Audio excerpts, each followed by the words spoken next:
Hello everyone, welcome back to my channel. Friends, आज के इस वीडियो में हम लोग कक्षा 10 सामाजिक विज्ञान की तैयारी करने वाले हैं। इस वीडियो में हम लोग सामाजिक विज्ञान का जो इतिहास वाला पार्ट है, ठीक है, उसका मोस्ट इम्पॉर्टेंट क्वेश्चन डिस्कस करने वाले हैं। इतिहास में जितने भी सभी चैप्टर्स हैं, सभी चैप्टर्स के मोस्ट इम्पॉर्टेंट क्वेश्चन जो बहुत ही ज़्यादा इम्पॉर्टेंट हैं, उन सभी प्रश्नों को डिस्कस करेंगे। हर एक टाइप के प्रश्नों को हम लोग देखेंगे, बहुविकल्पी, अतिलघुत्तरी, लघुत्तरी, दीर्घोत्तरी, हर एक प्रकार के प्रश्नों को आज हम लोग इस वीडियो में डिस्कस करने वाले हैं। यानी कि इस वीडियो में हम लोग पूरा इतिहास के जितने भी चैप्टर हैं, सभी चैप्टर से रिलेटेड मोस्ट इंपॉर्टेंट क्वेश्चंस को डिस्कस करने वाले हैं। तो वीडियो को लास्ट तक देखते रहिएगा, वीडियो को लाइक कर दीजिएगा, चैनल को सब्सक्राइब करना मत भूलिएगा।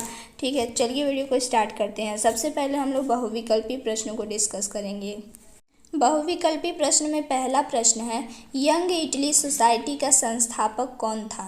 ठीक है, यंग इटली सोसाइटी का संस्थापक आपसे पूछा जा रहा है कि यंग इटली सोसाइटी का संस्थापक कौन था। ऑप्शन ए है गैरीबाल्डी, ऑप्शन बी है बिस्मार्क, ऑप्शन सी है काबूर, ऑप्शन डी है मेजिनी। बहुत ही ज़्यादा इंपॉर्टेंट क्वेश्चन है, ध्यान से देखिएगा। यंग इटली सोसाइटी का संस्थापक कौन था? गैरीबाल्डी था कि बिस्मार्क था कि काबूर था कि मेजिनी था? कौन था यंग इटली सोसाइटी का संस्थापक? इसका सही आंसर है मेजिनी। ठीक है, यंग इटली सोसाइटी का संस्थापक मेजिनी था। Option D is correct answer. ठीक है, समझ में आया? नेक्स्ट देखते हैं।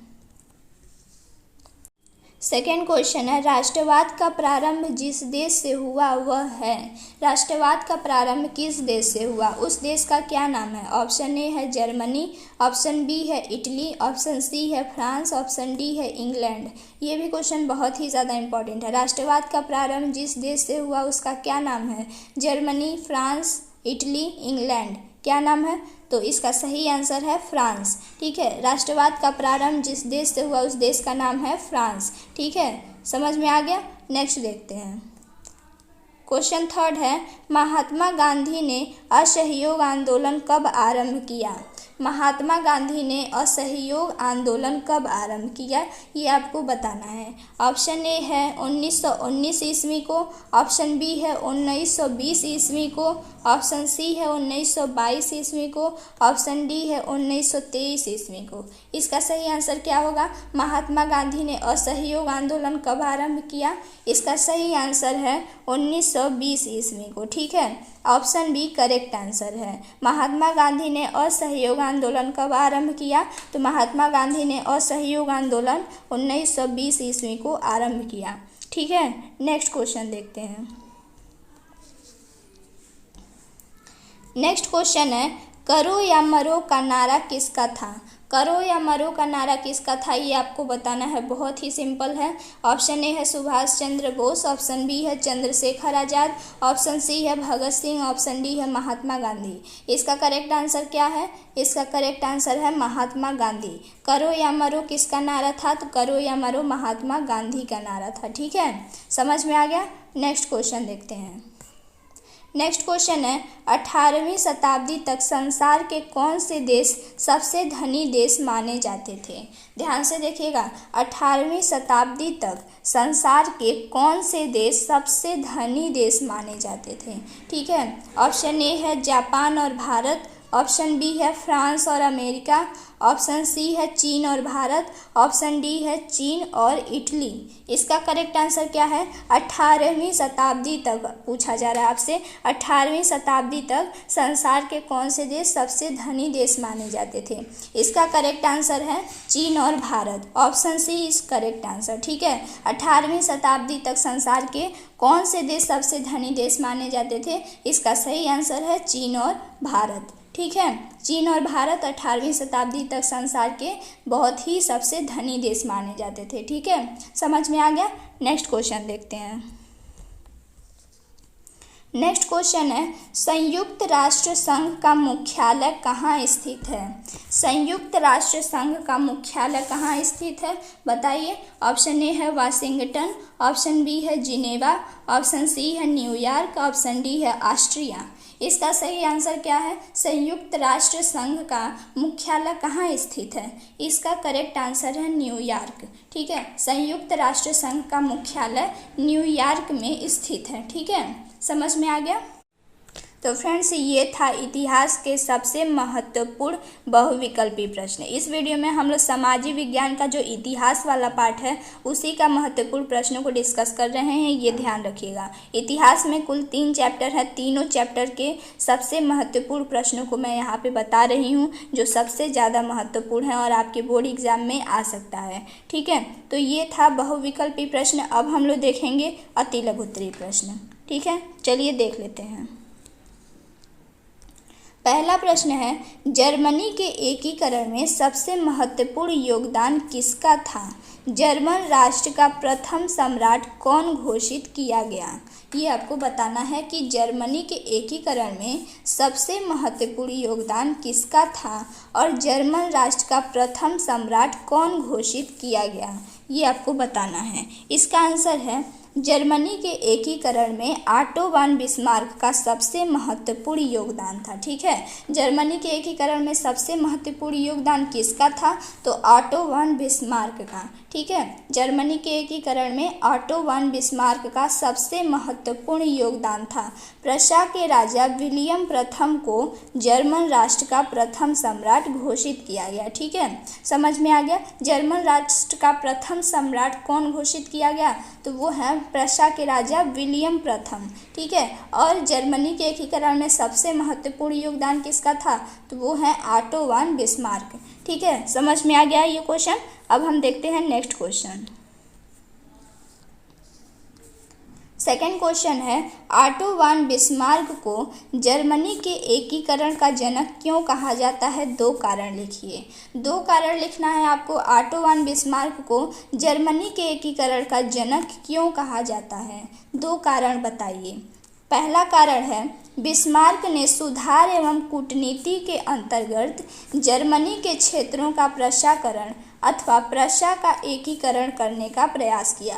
ध्यान से देखते रहिएगा हर एक चीज़। यहाँ पे जितने भी क्वेश्चन बताए जा रहे हैं सारे के सारे बहुत ही ज़्यादा इंपॉर्टेंट है, तो सभी को नोट करके और लर्न जरूर करिएगा। ठीक है, पहला कारण जो है, बिस्मार्क ने सुधार एवं कूटनीति के अंतर्गत जर्मनी के क्षेत्रों का प्रशाकरण अथवा प्रशा का एकीकरण करने का प्रयास किया, ये है पहला कारण। और दूसरा कारण है, बिस्मार्क ने जर्मनी के एकीकरण के लिए रक्त और लौह की नीति का पालन किया। ठीक है, बिस्मार्क ने जर्मनी के एकीकरण के लिए रक्त और लौह की नीति का पालन किया। इस नीति से तात्पर्य था कि सैन्य उपायों द्वारा ही जर्मनी का एकीकरण करना। रक्त और लौह की नीति से तात्पर्य है कि सैन्य उपायों द्वारा ही जर्मनी का एकीकरण करना। ठीक है, समझ में आ गया। अब आगे बढ़ते हैं।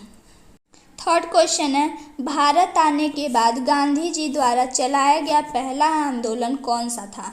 ठीक है, गांधी जी जब भारत लौटे तो सबसे पहला आंदोलन कौन सा चलाए थे, ये आपको बताना है। ठीक है, इसका आंसर है, दक्षिणी अफ्रीका से भारत लौटने के बाद गांधी जी ने 1916 ईस्वी में बिहार के चंपारण से अपने पहले सत्याग्रह आंदोलन की शुरुआत की। ठीक है, ध्यान से देखिएगा। दक्षिणी अफ्रीका से भारत लौटने के बाद गांधी जी ने 1916 ईस्वी में बिहार के चंपारण से अपने पहले सत्याग्रह आंदोलन की शुरुआत की, यानी कि पहला सत्याग्रह आंदोलन दक्षिणी अफ्रीका से जब गांधी जी भारत लौटे तो पहला सत्याग्रह आंदोलन 1916 में किए और बिहार के चंपारण से अपने पहले सत्याग्रह आंदोलन की शुरुआत की। यहाँ के किसान नील की खेती के विरोध में आंदोलन चला रहे थे। ठीक है, भारत के लोग पहले से ही भारत के जो किसान थे वो पहले से ही नील की खेती के विरोध में आंदोलन चला रहे थे। ठीक है, समझ में आ गया। तो भारत आने के बाद गांधी जी द्वारा चलाया गया पहला आंदोलन कौन सा था? तो वो है सत्याग्रह आंदोलन, जो बिहार के चंपारण से आरंभ हुआ। ठीक है, समझ में आया। अब हम देखते हैं नेक्स्ट क्वेश्चन। नेक्स्ट क्वेश्चन है, गांधी जी ने अपनी पुस्तक हिंद स्वराज में असहयोग आंदोलन के पक्ष में क्या तर्क दिया? गांधी जी द्वारा लिखी गई जो हिंद स्वराज नामक पुस्तक है उसमें असहयोग आंदोलन के पक्ष में क्या तर्क दिए हैं, ये आपको बताना है। अब यहाँ से एक क्वेश्चन और बनता है कि हिंद स्वराज नामक पुस्तक के लेखक कौन है, ये आपके बहुविकल्पी वाले प्रश्न में पूछा जा सकता है। तो आप लिखेंगे हिंद स्वराज नामक पुस्तक के लेखक कौन है, तो गांधी जी हैं। ठीक है, समझ में आया। तो यहाँ पे पूछा जा रहा है गांधी जी ने अपनी पुस्तक हिंद स्वराज में असहयोग आंदोलन के पक्ष में क्या तर्क दिया। इसका आंसर देख लेते हैं। इसका आंसर है महात्मा गांधी ने अपनी पुस्तक हिंद स्वराज 1909, हिंद स्वराज नामक पुस्तक जो महात्मा गांधी ने लिखा था वो 1909 ईस्वी में इन्होंने लिखा था, ठीक है, में कहा था कि भारत में ब्रिटिश शासन भारतीयों के सहयोग से ही स्थापित हुआ था और यह शासन इसी सहयोग के कारण चल पा रहा है, ठीक है। ध्यान से देखिएगा, भारत में ब्रिटिश शासन भारतीयों के सहयोग से ही स्थापित हुआ, ठीक है, और यह शासन इसी सहयोग के कारण चल पा रहा है। अगर भारत के लोग अपना सहयोग वापस ले लें तो साल भर के भीतर ब्रिटिश शासन ढह जाएगा और स्वराज की स्थापना हो जाएगी, ठीक है। यही तर्क गांधी जी ने अपनी पुस्तक हिंद स्वराज नामक पुस्तक में लिखा था, ठीक है, कि यह जो भारत है, भारत में ब्रिटिश शासन भारतीयों के सहयोग से ही स्थापित हुआ था और यह शासन इसी सहयोग के कारण चल पा रहा है। अगर भारत के लोग अपना सहयोग वापस ले लें तो साल भर के भीतर ब्रिटिश शासन ढह जाएगा और स्वराज की स्थापना हो जाएगी, ठीक है। समझ में आया। अब हम देखते हैं नेक्स्ट क्वेश्चन। सारे क्वेश्चन बहुत ही ज़्यादा इंपॉर्टेंट है तो सभी क्वेश्चन को अच्छे से ध्यान से देखिएगा आप लोग।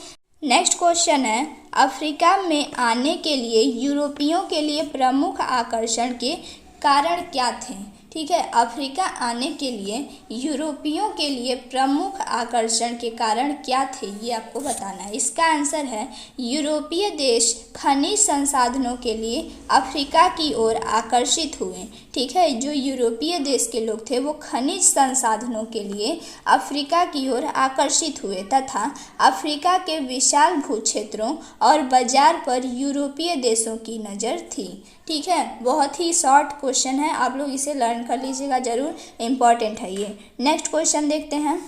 6 क्वेश्चन है 19वीं शताब्दी में हजारों लोग यूरोप से अमेरिका क्यों जाने लगे, ठीक है। आपको बताना है कि 19वीं शताब्दी में हजारों लोग यूरोप से अमेरिका क्यों जाने लगे।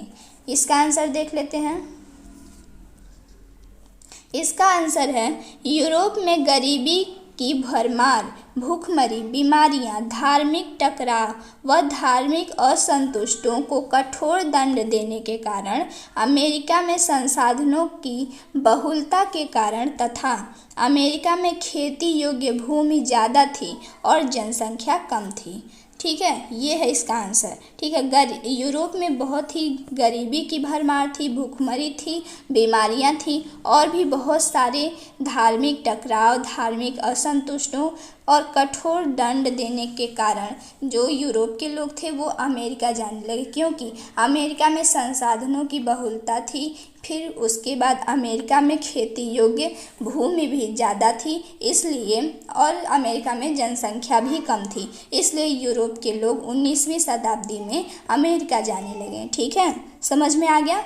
आई होप आपको सभी क्वेश्चंस अच्छे से समझ में आ रहे होंगे, कोई भी कन्फ्यूजन नहीं होगा। अब हम देख लेते हैं लघुत्तरी प्रश्न जो बहुत ही ज़्यादा इम्पोर्टेंट है आपके सामाजिक विज्ञान के पेपर के लिए, ठीक है। पहला है यूरोप में राष्ट्रवाद के विकास में संस्कृति का क्या योगदान था। यूरोप में जो राष्ट्रवाद का विकास हुआ उसमें संस्कृति का क्या योगदान था ये आपको बताना है।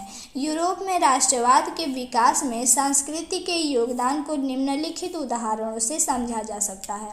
देख लेते हैं उदाहरण। प्रथम उदाहरण के रूप में हम रूमानीवाद नामक सांस्कृतिक आंदोलन को ले सकते हैं। कोई रूमानीवाद नामक सांस्कृतिक आंदोलन है उसको ले सकते हैं।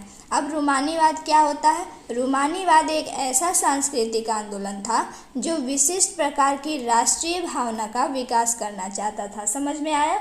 रूमानीवाद क्या होता है? तो रूमानीवाद एक ऐसा सांस्कृतिक आंदोलन था जो विशिष्ट प्रकार की राष्ट्रीय भावना का विकास करना चाहता था, ठीक है। अब हम द्वितीय उदाहरण देख लेते हैं। द्वितीय उदाहरण के रूप में हम क्षेत्रीय बोलियों को ले सकते हैं, ठीक है। द्वितीय उदाहरण यानी दूसरे उदाहरण के रूप में हम क्षेत्रीय बोलियों को ले सकते हैं। क्षेत्रीय बोलियां राष्ट्र निर्माण में महत्वपूर्ण भूमिका का निर्वाह करती थीं। ठीक है, क्षेत्रीय बोलियां जो थी वो राष्ट्र निर्माण में महत्वपूर्ण भूमिका निभाती थी। ठीक है, क्योंकि यही यथार्थ रूप में आधुनिक राष्ट्रवादियों के संदेश को अधिक से अधिक लोगों तक पहुंचाती थी। ठीक है, ये है द्वितीय उदाहरण। दूसरा उदाहरण, ठीक है, समझ में आ गया। तीसरा उदाहरण जो है, तृतीय उदाहरण के रूप में हम संगीत को ले सकते हैं। ठीक है, जो तीसरा उदाहरण है उस उदाहरण के रूप में हम संगीत को ले सकते हैं। आगे है, कैरोल कुर्पिस्की एक पोलिश नागरिक ने राष्ट्रीय संघर्ष का अपने ऑपेरा में संगीत के रूप में गुणगान किया और पोलेनेश और माजुरला जैसे लोक नृत्यों को राष्ट्रीय प्रतीकों में बदल दिया। ठीक है, ये है तीसरा उदाहरण। ठीक है, समझ में आ गया। अब हम देखते हैं नेक्स्ट क्वेश्चन। सेकेंड क्वेश्चन है, जर्मनी का एकीकरण कब और कैसे हुआ। ये तो बहुत ही ज़्यादा इम्पोर्टेंट है, इसको आप लोग बिल्कुल मत छोड़िएगा, इसको एकदम अच्छे से लर्न कर लीजिएगा। जर्मनी का एकीकरण कब और कैसे हुआ, इसका आंसर देख लेते हैं। राष्ट्रवादी भावनाएं मध्यम वर्गीय जर्मन लोगों में काफ़ी व्याप्त थी। ठीक है, राष्ट्रवादी भावनाएं मध्यम वर्गीय, ठीक है, जर्मन के लोगों में काफ़ी व्याप्त थी। उन्होंने 1848 में जर्मन महासंघ के विभिन्न इलाकों को जोड़कर एक निर्वाचित संसद द्वारा शासित राष्ट्र राज्य बनाने का प्रयास किया। ठीक है, ध्यान से सुनते रहिएगा और समझते रहिएगा।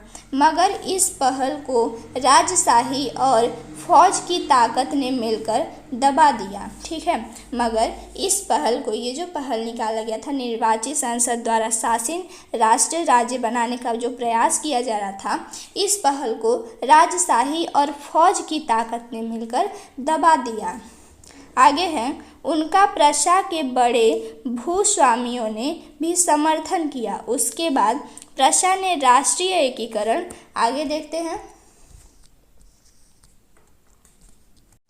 के आंदोलन का नेतृत्व संभाल लिया। उसका मुख्यमंत्री ऑटो वन बिस्मार्क इस प्रक्रिया का जनक था, जिसने प्रशा की सेना और नौकरशाही की मदद ली। जो उसका मुख्यमंत्री था वो ऑटो वन बिस्मार्क था। ठीक है, मुख्यमंत्री ऑटो वन बिस्मार्क इस प्रक्रिया का जनक था, जिसने प्रशा की सेना और नौकरशाही की मदद ली। 7 वर्ष के दौरान ऑस्ट्रिया, डेनमार्क और फ्रांस से 3 युद्धों में प्रशा की जीत हुई और एकीकरण की प्रक्रिया पूरी हुई।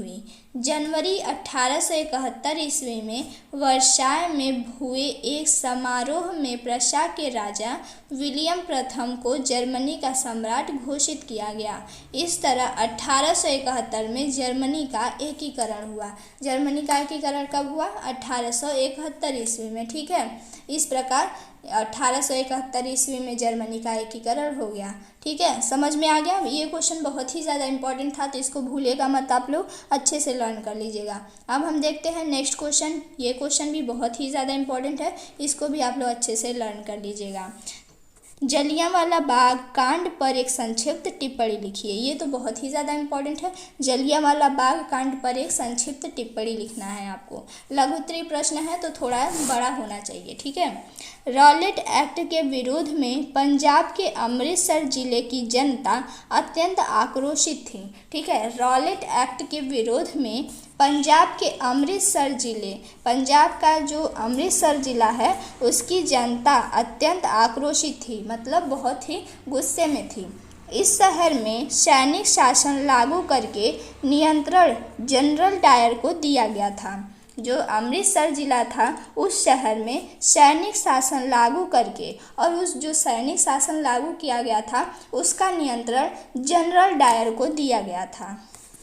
आगे है, 12 अप्रैल 1919 ईस्वी को नगर में सार्वजनिक सभा पर प्रतिबंध लगा दिया गया, जिसकी पूरी जानकारी जनता को नहीं कराई गई। ठीक है, 13 अप्रैल को वैशाखी का त्यौहार था। ठीक है, यहाँ पे 12 अप्रैल को नगर में सार्वजनिक सभा पर प्रतिबंध लगा दिया गया, जिसकी पूरी जानकारी जनता को नहीं कराई गई। उसके बाद 13 अप्रैल को वैशाखी का त्यौहार था।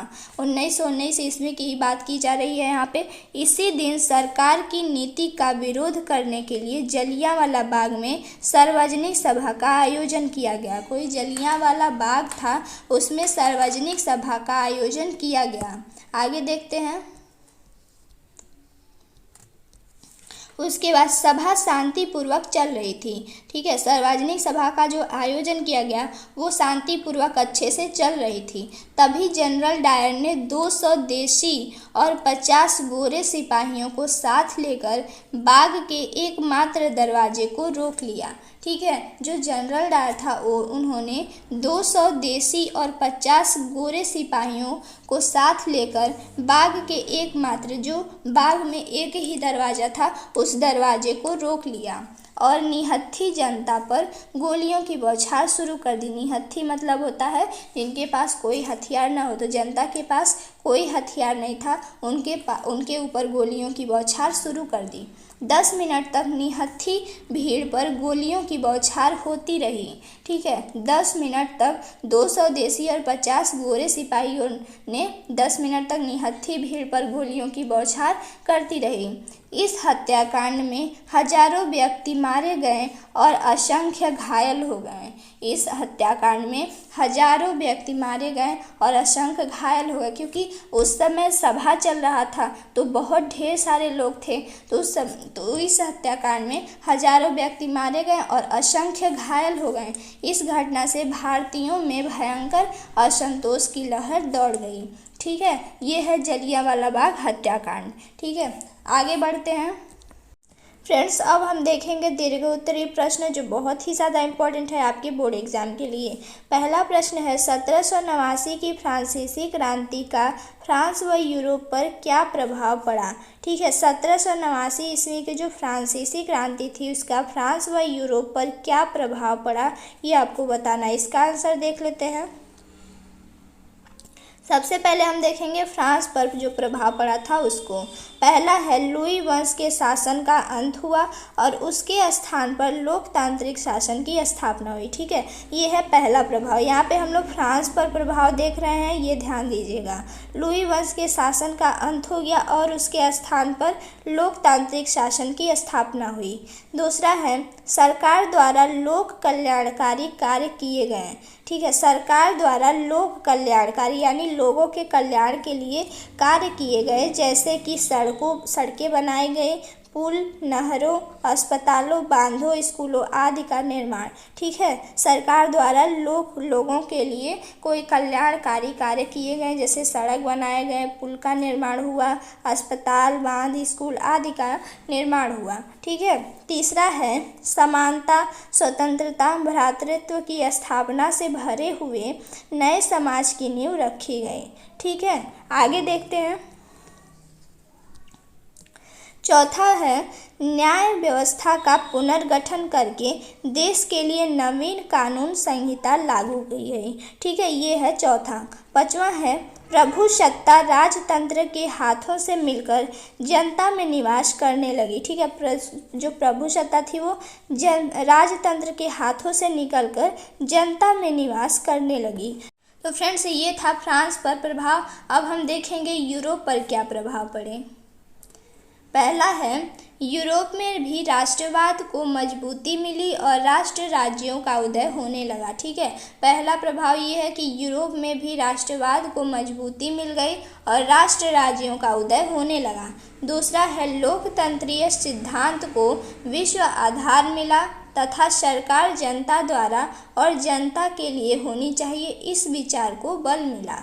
ठीक है, समझ में आ रहा है, आगे देखते हैं। तीसरा है यूरोप में भी समाजवादी विचारधारा का प्रचार होने लगा, जिस कारण सामाजिक, आर्थिक, राजनीतिक समानता के सिद्धांतों पर बल दिया जाने लगा। ठीक है, समझ में आ रहा है, यूरोप में भी समाजवादी विचारधारा का प्रचार होने लगा, जिस कारण सामाजिक, आर्थिक, राजनीतिक समानता के सिद्धांतों पर बल दिया जाने लगा। ठीक है, ये है तीसरा।